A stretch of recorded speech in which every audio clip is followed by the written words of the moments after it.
তেলটো গৰম হৈ অহাৰ লগে লগে মই পিঁয়াজ আদা নহৰুখিনি ইয়াতে দি দিলোঁ, জলকীয়া দি কিনে অকণমান হেতাখনেৰে লাৰি আছোঁ।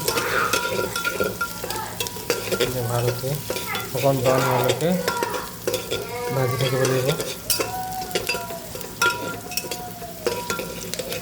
আদা নহৰু পিঁয়াজ ভাজি হোৱাৰ লগে লগে মই তাত অলপমান ৰং গুড়া, জিৰা, জালুকৰ গুড়ি মিক্স কৰিলোঁ। তাৰ লগে লগে মই কাটি থোৱা বিলাহী আৰু তিয়ঁহখিনি দি দিলোঁ। এতিয়া এইখিনি দি কিনে কিছু সময় ফ্ৰাই কৰিম। যিখিনি অলপ ভাজি হোৱাৰ লগে লগে মই ইয়াতে এড কৰিলোঁ দাইলখিনি, তিয়াই থোৱা দাইলখিনি। দাইল মই লৈছিলোঁ মুগ দাইল অলপ, মচুৰ দাইল আৰু বুটৰ দাইল এনেকৈ মিক্স কৰি লৈছিলোঁ।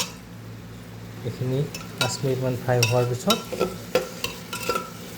ইয়াত মই এড কৰিম পানী।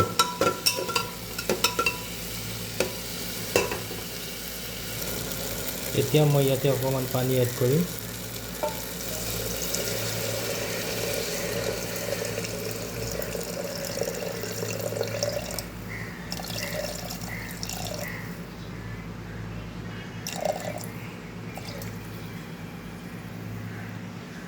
পানীটো এড কৰি ঠিক কিছু সময় উতল আহিবৰ কাৰণে ৰাখি দিলোঁ। অকণমান লাৰি দিলোঁ এনেকৈ।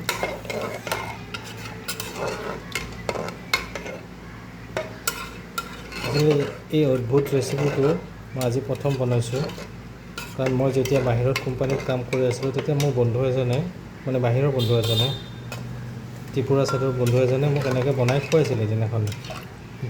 খুব টেষ্ট পাইছিলোঁ, কিন্তু মই এতিয়া সেইভাৱে বনাব পাৰিছিলোঁ নে নাজানো। আজি খাইছিলে বুজি পাম আৰু। এই উতলিবলৈ ধৰিছে। এতিয়া মই ইয়াতে চাউলখিনি এড কৰিম। তিয়াই ৰখা চাউলখিনি এড কৰিলোঁ।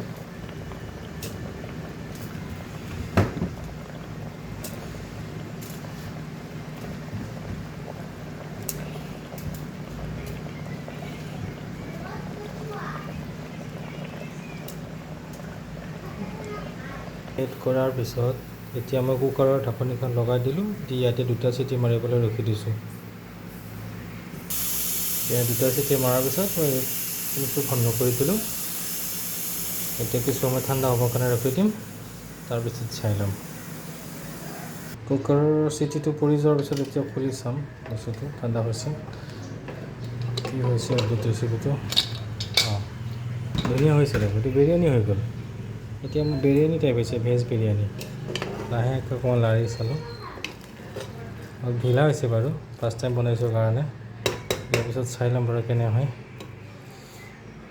আপোনালোকেও বনাই চাব এনেধৰণৰ অদ্ভুত ৰেচিপি। ঠিক আছে, ভিডিঅ'টো চাই ভাল পালে কমেণ্ট কৰিব, লাইক কৰিব আৰু ছাবস্ক্ৰাইব কৰিব চেনেলটো। Thank U.